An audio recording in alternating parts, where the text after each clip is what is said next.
Situation Room, the only way to start your day. Secretary General of the Agano Party, also here with us this morning. Good morning. Good morning, thank you. Karibu sana. Asante. Thank you for being here today.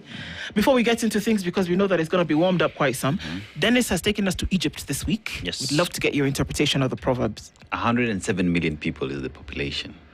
Suez Canal is the lifeline of the country pretty much because it handles close to 15% of the global trade.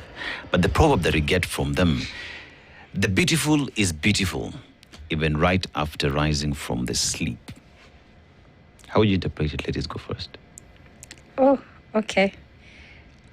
So you want us to interpret the beautiful is beautiful, even right after rising from the sleep. What do you think Egyptians are saying? In this case, the sleep is the country, the continent. Whichever way you want to interpret it.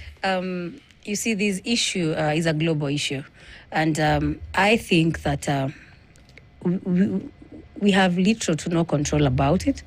And the people who are involved have to personally maybe figure it out and come to some maybe agreement. But what is going to happen is that we have now come to a situation where in this generation now, the kind of wars that people get into are not just wars about them, because today we are being told the cost of fuel in Kenya is rising because of the war that is going on.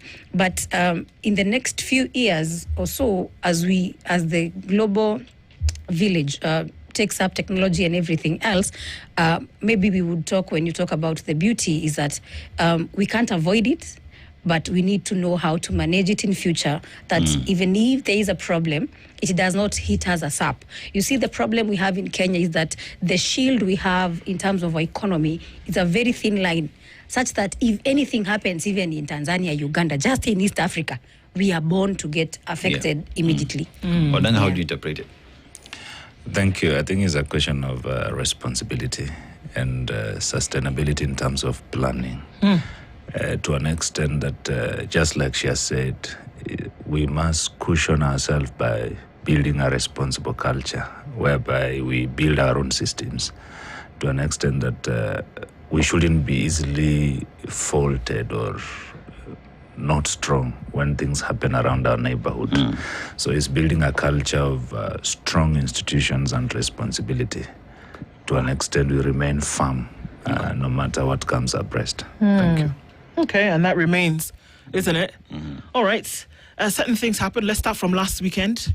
Getting into this week, what seems to take the day in the country at the moment is the politics of the day and what will happen in the next election. And there's a lot of scrambling towards that. So, Jerry, from where you sit, how are things looking? Is it starting to settle, or are things up in the air? In terms of, politics is not literally just the political, when we go to politics, rallies and everything. I think the state of the nation is quite a mess in terms of our education, in terms of our healthcare, in terms of development. We are way, way behind what the financial years should have provided. For now, 3 years, slightly head into the fourth financial year. And I think that the leaders we have in office have made deliberate decisions to ensure that the speed in which they take our taxes is not the speed in which they deliver what they should deliver with our taxes. And the speed is becoming a problem. And again, we are heading to a financial year conversation. And I'm going to be worried if, again, we are told an increment of taxes, because it is not a problem when we pay taxes. Nobody has a problem with paying taxes, but we cannot be paying taxes with a speed of 200. Then you want to bring us development with a speed of 5, if not 3. And in the same country, you want the speed of your expenditure to be very high, but when it comes to the delivery to Mwananchi, it's very slow. Kenyans are asking, in a country where we have 8 million per day for the deputy president to fly around in a chopper, but we don't have capitation for education. Kenyans are also asking, in a country where the president is the one who is starting fights with private institutions like the Nairobi Hospital, but nobody is concerned about Kenyatta National Hospital, which serves more numbers and a bigger number of people who are quite vulnerable. But the president is more concerned about a hospital that is already making profits. He's only interested in whatever as a person, as an individual, he can make out of that hospital. But when we look at our healthcare, it's collapsing. We are talking about Daily Nation headlines where they're telling us that SHA has debts to county government amounting to how much? 8 billion. That's a lot of money for county governments. We are crippled in devolution. And the moment we cripple devolution, we are left at the mercies of a national government that has no intention at all to give the same services, because if you devolved a service, then you have no mechanism to give the service if the devolved collapse. And again, we are heading to a situation where political activities are fully funded, but fundamental activities don't have funding. We are heading to a crisis of being told IBC needs more funding. You know, the ballot box will have to get to Turkana, but today, food basics, just basics there are not able to get to the location because of bad roads, insecurity. There will be fully secured IBC stations and all these. Kunakuwa na polisi wanatumwa everywhere in the country during elections to safeguard boxes. But today Kenyans are being killed left, right and center from insecurity. Even back in the villages, just normal security. You know, we come from a country where right now it's possible that a Land Cruiser is not having fuel when you need it to come arrest a robber. But I tell you, when maandamano comes, they have full tank to chase around the young people. We have gone to an extent of our ambulances. Ukipiga saizi kwa ambulance wanakuambia kwanza tuingie petrol station tukunywe mafuta na ni wewe uweke hiyo mafuta. We don't have emergency services nowadays because institutions are underfunded, institutions are crippled, but at the end of the day, guess what? We have a country where goonism is more lucrative than the jobs and the funding that government is giving to young people. You know, government is giving 22,000 for Nyota Fund. Yes. But it pays 30,000 for goons to show up in political rallies. Oh, so is that the going rate for goons today? So which one is the better rate? You see, in this country, we say there are no jobs, but I think kuna kazi kama unaweza kubali kuwa goon, and it is paying well, and you are given security because the police and the goons work hand in hand. And if you are a goon who is more visible, you might end up being a member in a board of maybe a hospital, of maybe these big institutions, but you don't need any other qualification. You just need to be a goon enough that the government ensures uko mahali unapangwa. Odanga, how would you rate the situation that the country finds itself in, especially the week that we find ourselves? So we have the fuel issue, we have no capitation to schools. How would you rate the situation in the country?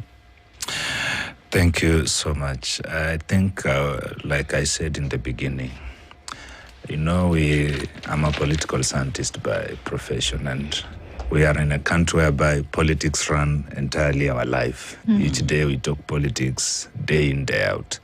And most of the time it has put us, we as Kenyans, we complain each day. Complain about the government, complain about the private sector, and also complain even about our own self. I think we are at a situation whereby there's a lot of politics going on, whereby what the young people are trying to push, maybe the government of the day is not listening to them. We are at a situation whereby we are also not sure whether the young people understand the political seasoning we are in and what they need to do as we head to the election. Because we've had issues of increase in fuel prices, we are having a lot of corruption scandals. The question we may be asking ourselves is, how did we get to where we are today? Because unless you are able to understand how you got into a problem, you may not really get a solution out of it. And it is a question of, are we really doing enough in terms of political mobilization, political realignment to understand? Because if we do not deal with the problem, after 2027, we'll still have the same problem continuing, whereby we'll have people saying the government has done this, the government has done that. And that becomes a question of who do we elect to the National Assembly, because these are the people who have been tasked with making laws and ensuring that what the citizens want is done. We have a parliament that has not been so considerate in trying to understand what are the needs of our people. In extent, we have a parliament that has danced with the executive to do what the executive want. So we are at a time whereby we have to understand that we need a robust, stable parliament that will be able to take the initiative to ensure that whatever the national government is doing is in line with what the citizens want. Because if we don't cure that, we'll still continue with the culture of problems. That's why, like my sister here said, a goon will be appointed a member of a hospital board, while there is another deserving young people who will not get it. We will not have a problem with him being appointed, but we are saying, can the appointment meet, the credit that it deserves? Many would say they have a problem with that appointment. So, because in terms of, if you take somebody who does not have the know-how and put him in a docket that is so serious, that is health, then what communication are we putting out there? Yeah. So I think it's a question of us, we young people, and even the general population to understand what type of leaders are we electing? Because if we have a parliament that is not stable, it's not stable in making laws, ensuring that, that's why you see they will sit and just vote in anything without really caring, does it hurt our own people? We'll get into 2027 still electing the same people and get to 2032 still lamenting. So I think we need to build responsibility and ask ourselves, what kind of leaders are we voting in? And it starts with us in terms of how we're mobilizing ourselves to ensure that we take this process on a serious front and bring in people who will understand what we want as a nation, so that we don't build a culture of complain today, complain tomorrow. Let's, for the first time, take it a bit serious. Say we are tired with these headlines of I don't know who has looted what, I don't know who has been appointed to what board, and we want to see young people taking the voters card, coming out, voting fellow young people who understand what our nation is as per time. Sometimes I say we may be complaining, not knowing the people who we are taking our issues with may not really understand what is the real issue that is affecting our people today. Thank you. Is there an authentic care about these things that you speak about? Because who are the people who are filling these rallies, for example, where handouts are being given? And please note, I said the rallies where handouts are being given. Who's filling those spots? The rallies where even the goons that you speak about, who is offering themselves for these positions? It's the same people that we talk about that on one hand will support a government, on another hand will not support. Who are the people that are filling these halls, stadia, that are getting the handouts, that are not even listening to what's happening during the day, are waiting for the end of the program so they can get what who are they? You see, government has a tendency, or rather the political class that has been there for a long time, has created a system whereby we put these people in a situation where they have no choice. In that, they are going to vote for us because they listen to our very good manifestos. They are going to listen to a manifesto that when they listen, they feel that, this manifesto is speaking on my behalf. It's going to solve my problems. But then when they get into office, what they do is the opposite. They ensure that they have crippled down the same voter who had so much hope. So this voter is left in a situation of saying, because this leader is already in office for now 3 years, it's heading to now, 15 months to elections. What do I have to gain from this leader? Let me go to his rallies, nikule pesa yake, then I'm going to vote them out. But what in most cases they forget is the responsibility, the buck stops with the voter.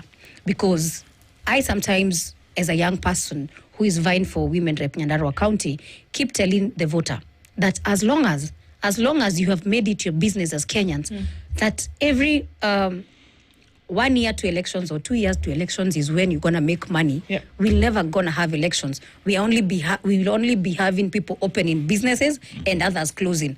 Closing ni wenye wanafukuzwa. Opening business ni wenye wanaingia. So what has happened is just an interchanging of traders. Huyu alikuwa anauza sukari, mwingine ameingia anauza unga, lakini wote wata-inflate bei.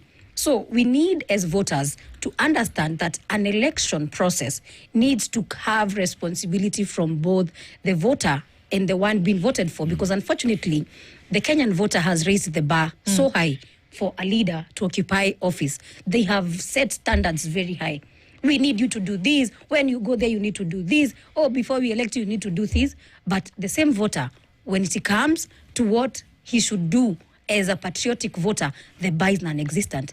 The voter wants you, as a young person like me who is 25 years, to go through, cut through the whole of Nyandarua County.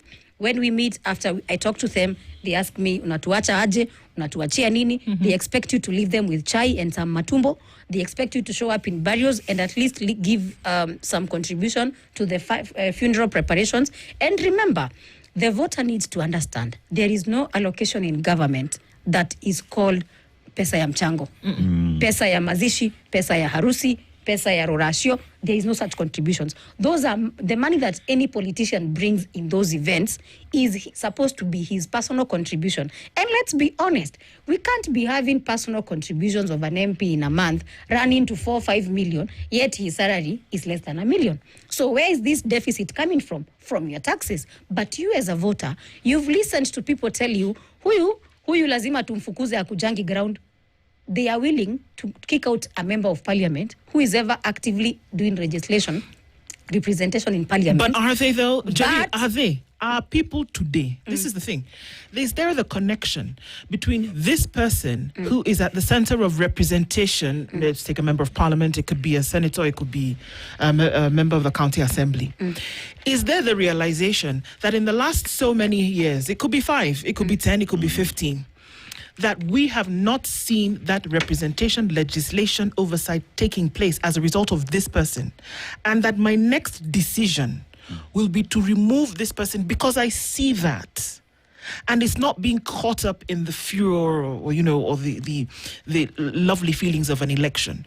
Are people finally making the connection between, in order for good governance and leadership to take place, you need to have the right person? Are people actually making that connection today and saying, if I'm going to get from point A to point B, this person is what is standing in my way, remove them, put the correct person? That is why I was saying the problem comes with both the voter and the person in parliament or county assembly. The standards they give each other are not what the constitution entails, because I can tell you for a fact, there are politicians who have survived in parliament, county assemblies, because they don't like to show up in any burial, they don't like to show up in any wedding, they show up in all social activities. But when you go to Bunge, look at what they have done in terms of laws, nothing. What they have done in terms of legislation, nothing. You go to Bunge, they've never talked. The only time they opened their mouth is drinking water and saying, yes, Mr. Speaker, sir.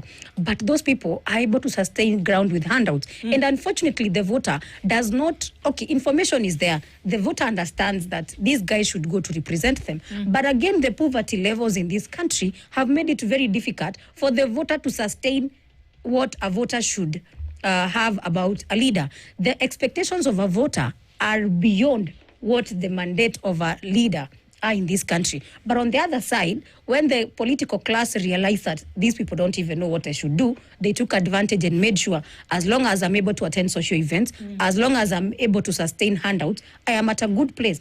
But the Kenyan voter right now who attends rallies, both in opposition, both in government, both of them are there to make money. Both of them are there to hope that after this rally, tutapewa unga, tutapewa 200, tutapewa sukuma. Right now in Olkalao constituency, where I come from, Nyandarua County, we are heading to a by-election. And the conversation there is very sad. Nobody's talking about we are going to elect a leader. It is literally a conversation about bravado, political bravado. Which party is going to outshine which party? Number 2, the people there, the conversation around the people in government is, we are going to pour money. We are going to pour money. Let's see who has more money. The voter there, on the other hand, is saying, it's my time to eat. Mbeere North, walikuwa na yao. Kakamega, walikuwa na yao. Narok, walikuwa na yao. It's now my turn to eat. This voter is going to eat money from these politicians who are coming to seek position. This politician will go to power for 1 year and 15 months with a deficit of 50 million. How do you recover 50 million?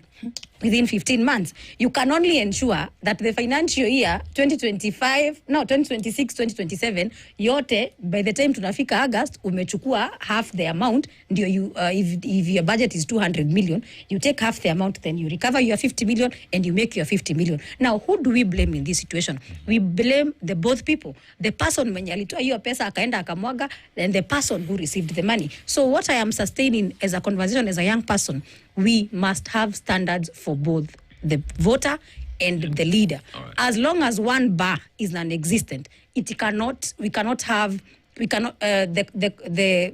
movement of the wheel is never going to be proportional. Odanga, for a very long time, it's been said that politics is a dirty game. Stay away from it, you know. And it is through such notion that you find good individuals who want to get to these positions have stayed away because it's been labeled as a bad game, you know. You're talking about young people here wanting to change the game. But to be able to change this game, it has to be done through political parties and proper organizing, you know what I mean? So are we seeing young people organizing themselves to get into these political parties, take these positions, and take the agenda down to the people to explain why they're running, why they are a good alternative, and how they're coming to change the game? Because what Njeri is highlighting will not change if good individuals do not get into these political spaces to change the story. Are these conversations the young people are having, or are young people only there to be used and be dropped immediately after the elections? Thank you for that question. Maybe before I respond to it, I wanted to... She had asked about, where is the problem?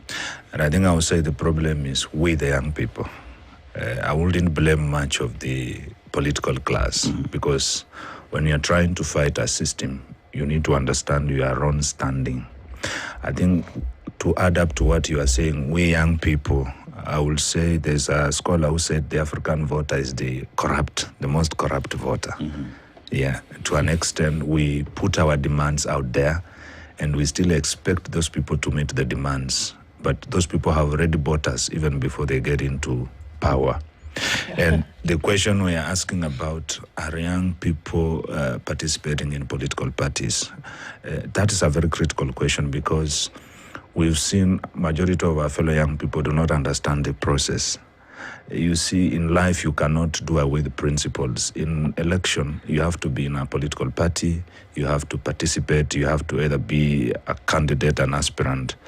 Look at how we got into the Gen Z maandamano that almost brought this country to a stop. And from that, personally, and even other like-minded, we thought by that we will see a robust engagement of young people around political parties. But you see, we had this adage of we are tribeless, we are partyless, and all those kind of stuff. You cannot change a system over a day. Something that has been there over time, you have to build stamina to be able to counter it. And the only way young people are going to make this count is if we participate in political parties, by being members, by being aspirants, and by being officials. Because this election will be done in a polling station. This election will not be done on space. This election will not be done on the road during maandamano. We have to go online and make it count. And for us to get the right leaders, even in the National Assembly, we have to vote our fellow young people or vote in even the other age groups who understand what we want as a nation. I think from where we are, I will say we are yet as young people to understand that election is a process in the essence that we have to belong to political parties. We have to influence the decisions that are taken there for us to actively participate on the election. I still see young people waiting to be, told, come out and register as voters. And a good example is look at the 2022 election. A whole 7 million young people did not vote in the election. If you look at the IBC statistics. Maybe if they were to vote, they would have their own president. Yes. And right now we have close to 2 to 2.3 who are registering as voters. So that is coming to about 9 or 10 million. That is a group that if they decided they want to change the politics of this country, they will vote in young leaders. We'll see our sister here Njeri being voted in as women rep. We'll see all the way to the top. But you see, still the way how we are mobilized, these people have first ensured that young people, because of, as a nation, we have not done so much in terms of industrialization, in terms of job creations. So most young people do not have jobs. And all they do is they are now mobilized politically, come, we are going to give you handouts. And in the essence of that, it changes their decision and their power to vote. So I think what we should be doing now is to encourage young people to register as voters, to ensure they belong to political parties. If you ask many of them, they will tell you they are not in any political party. Some of them have been registered in different political parties and they're not even aware. They don't even know the political party they belong in. Such a person may not make a sound decision by the time they get to the polling station, because he's not belonging to any ideology of any political party. He's not participating in that election. It is easy for such a person to be given 100 shilling on the voting day, and he will vote in whoever has given him that money. And that's why I've said we will still get back to the same problem. Okay. So we need to build a culture of people understanding politics is not dirty. It's only dirty if you do not understand the process. Because even in this same nation, we have good leaders who we see making headlines, doing one or two in terms of changing their societies. So it is us understanding, do we really love our country? And if we love our country, then we'll be concerned, do I belong to a political party? For instance, I'm a young person, I'm an SG of a Ghana political party, and there's a way we are trying to align ourselves to ensure, are we giving young people the space to belong to our party, to vie with our party? Because like I told you, you can never win on the street. You can never win on space. No matter how much you do here, we have to now go to the battlefield, which is the polling station. And that entails being a member of a political party so that you understand and you have an ideology. Then you vote in somebody who, when he's in office, you will hold them accountable and say, when you are campaigning, this is the ideology you told us. Okay. But if we are left on the street and, we are left on the mano level, we may not really remove the system. We may not really change anything because we have not followed the process to the end. Let's interrogate that a little bit more when we come back from this break, because then the question is, must you be a member of a political party to then understand and participate in political processes in the country today, where we know that a lot of times political parties are just used as a vehicle to then get to the position and not necessarily an ideologically based position about things that you want to see change in an economy or in society. So let's look at that a little bit more when we come back from this break. We're talking with Jerry and Odanga this morning. We'll come back at 25 minutes to 9. Good morning. This is the Situation Room, the only way to start your... When you look at the 2027 election, it's turning out to be it's going to be a party election. That's why you see a lot of parties coming out. You see, you cannot change the system over a day. What you have to do is you have to understand what the system is doing for you to be able to build capacity to counter it. And nobody has forced young people that it's a must, you have to join political parties. We are saying this is a political process. And in a political process, people are organized around political parties. You are free to choose a political party to join. Number one, we are young people for your own mentoring. Number two, to be able to participate and vie. Number three, we said in 2027 we had 7 million people who did not vote. Most of them were young people. To add with the numbers registered now, that is close to 9 million. Why is it not possible for us to put our minds together and create a party or come up with a party that represents what they want, if there are system changes or even problem changes with how they see the governance? When we say that we allow young people to go independent, the question is, imagine of a young person vying for governance and an independent candidate. Will they be able to build the capacity to be able to participate? When you're looking at an election, you look at it in terms of from an idealistic point and also from a realistic point of view.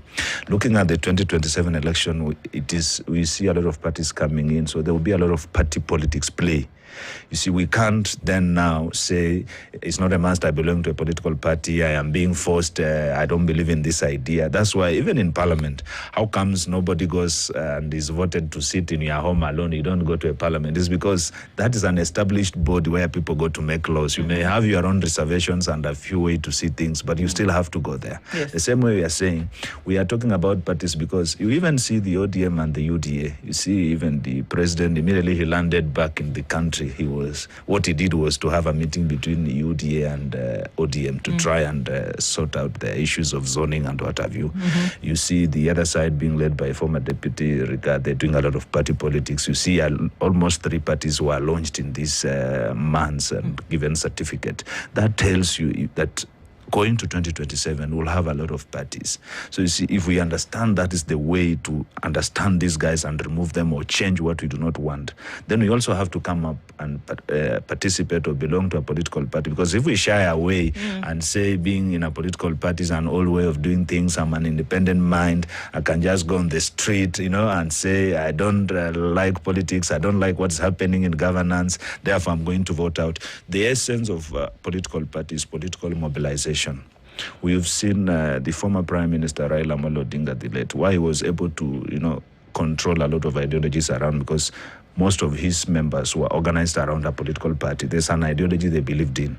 So even we as the young people, we also have to build an ideology around a political party. There are some people, I can tell you, will wake up and they don't know even who they are going to vote. But just because they belong to a political party, they will remember in my political party, we agreed this is the presidential candidate, you can never have an equality whereby everybody will know what they are doing. This is a society. So if we leave it at an independent level, that's why you saw we build a good move. We had the Mandamanos in June, which changed the politics of this country from a lot of tribalism to issue-based politics. But we could not sustain the momentum because we lacked a tool of mobilization.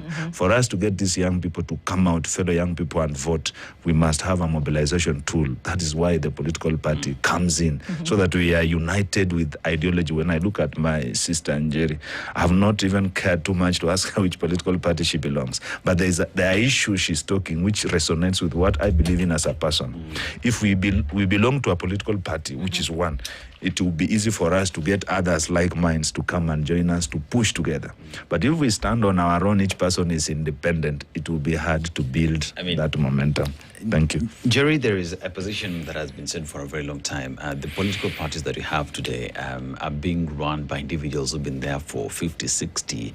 They've been there long enough not to want any change to happen, And the young people with where they find themselves, starting from 2024, 2025, 2026 Niko Kadi campaign, look at the organizing that the young people are doing. But with that organizing and the political parties that do exist today, do young people have a stake? Or are they there again to just tick boxes? Have young people positioned themselves as those that want to change the agenda and how these parties are being run?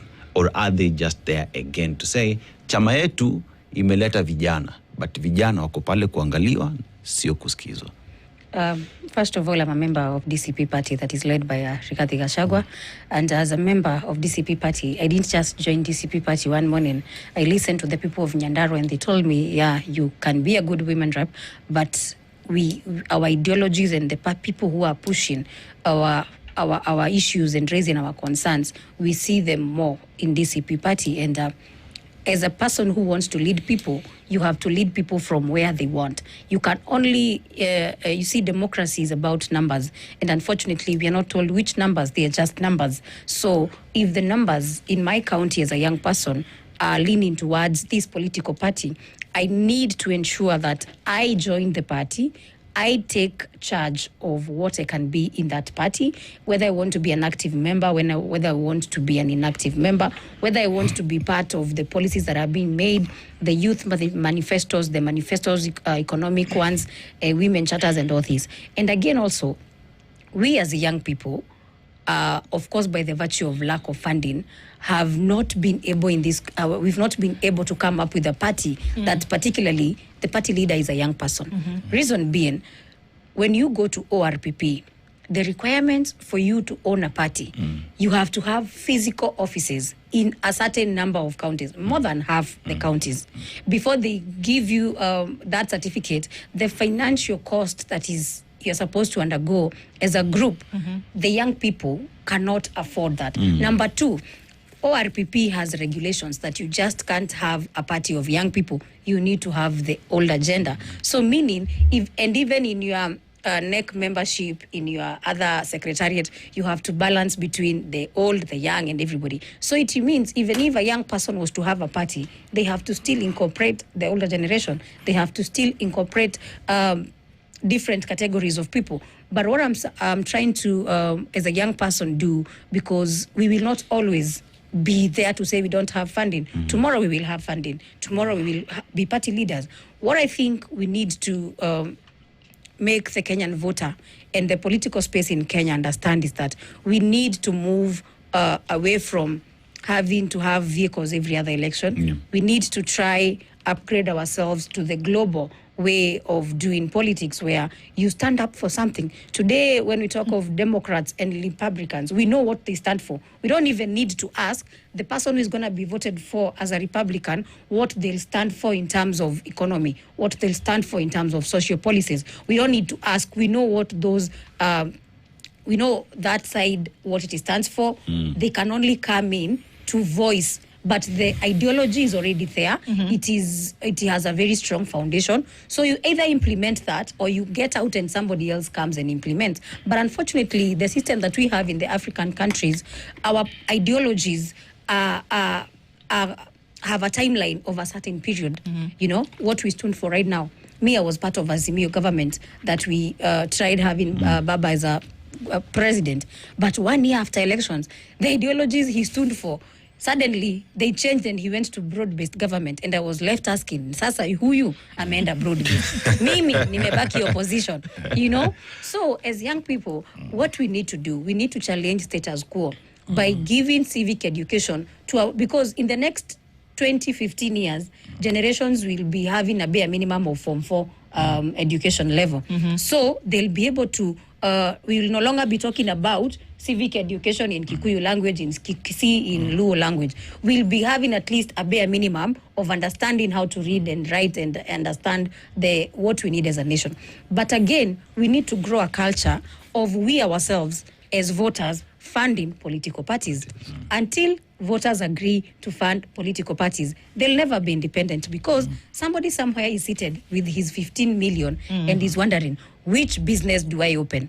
Then he thinks of a hardware. No, it's not going to give me profit in time. Do I do a salon? No, it's not going to give me profit in time.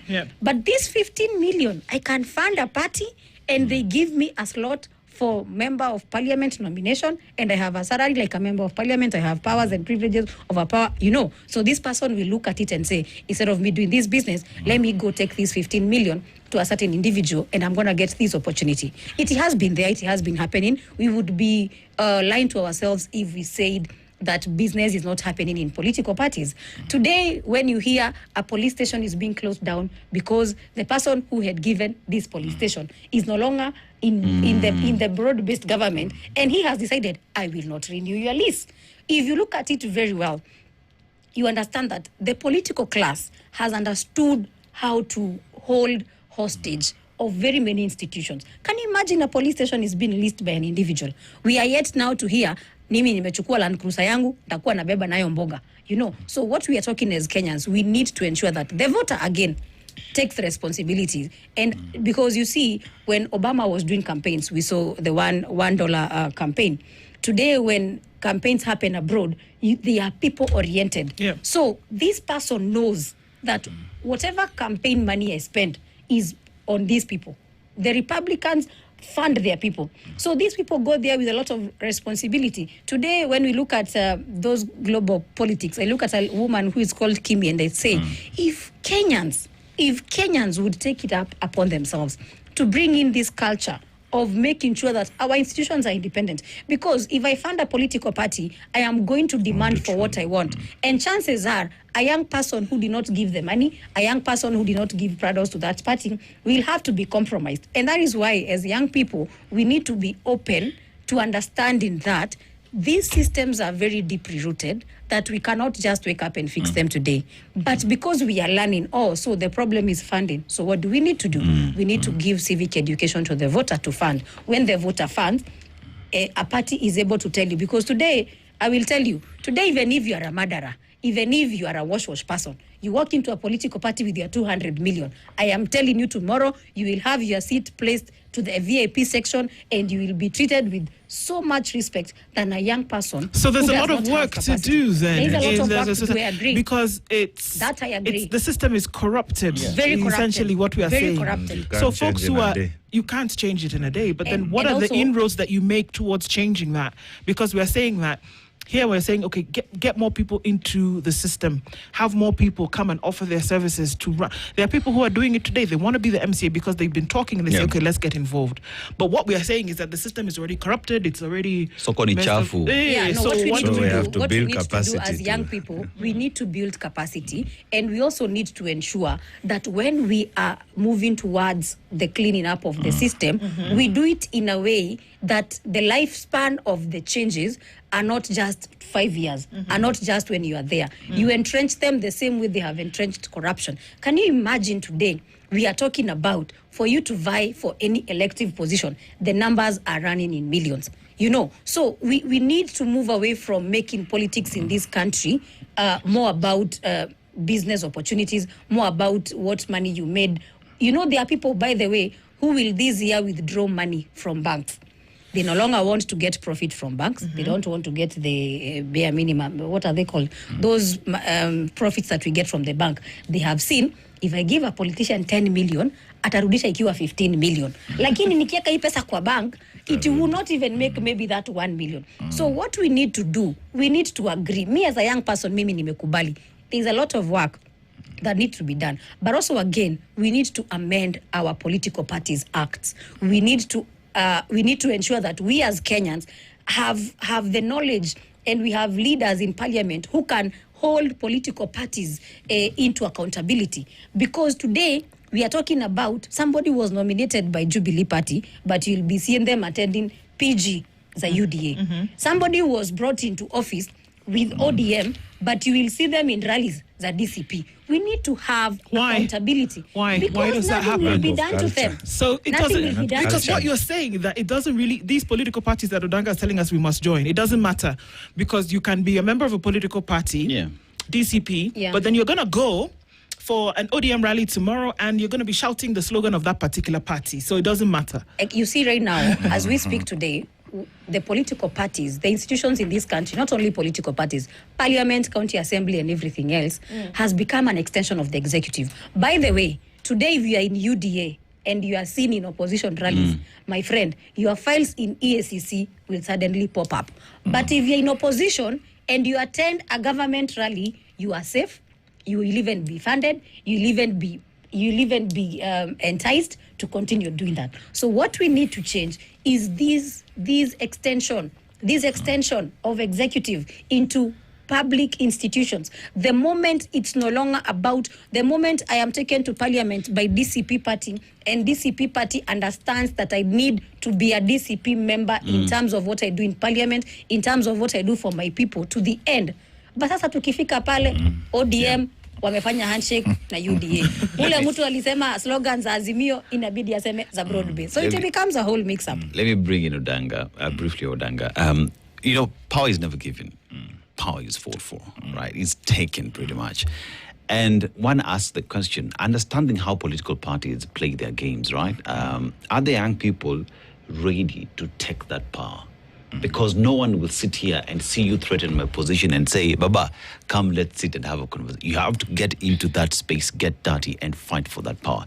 But then again, you look at many young people who've been voted into office. They have let down the country. You know, there's a conversation that we must have. So as people who want to get in, how do we change the story? Because many are saying, hata upigie a young person aingia pale. Yeye pia ataingia pale, be corrupted, soko itabaki kukua chafu. That's why I said we just need to change our mindset and understand that we must love our country. So that if we get into these positions, Kenya is at our heart. Because, like, I agree with you, we also have fellow young people who have had the opportunity, and when they got into these offices, they were even worse, more than some of these people in the system we are talking about. So I think it's an issue of building a culture of responsibility and good leadership, because we are going to get into these offices, we are going to fight for it, but do we really stand for our nation? so that we not just also here saying we want young people to take over leadership, and then after 2027 young people take over. Like I know of a governor somewhere who is of a youthful age. By the time he got elected, there was a lot of hope that he was going to transform his county, but the man has turned the county into a hell to an extent they're even wishing they had the old man who was there before. So in an issue of really, do we as young people love our country, or are we also fighting for a chance to eat? Do you? Yeah, I do. That's why Do you fight to eat or fight to love the country? No, I will tell you, we must fight to love our country. Because if we have a country that is orderly and has a culture, each one of us will benefit. But if you have a country whereby even we young people, we are not fighting because we want to bring any change. We are fighting because it's also our time to eat. It will be a culture of eating, and there's nothing we are going to do to turn this country around. So I think it's a time we as Kenyans, a good example, I say, if you go to South Africa today, you see a proper controlled traffic because they love their country, they understand the order. If you come to Kenya, it is totally opposite. As you are waiting for the traffic lights, you see your colleague like as if he has not seen the traffic light. That draws to how are we cultured as Kenyans to understand leadership? Because you will find a situation whereby young people will also make noise. We have young people who have been elected into very critical positions, but they have ended up even doing worse than the predecessors who are there of a different age group. So I think what we are asking for and what we need to do as young people is we also need to understand what is leadership, what are we stepping into, and what do we want to achieve, so that we don't step in and... Because most of these old guys keep saying young people cannot be trusted with leadership. You entrust them with leadership, they will turn out to be more worse.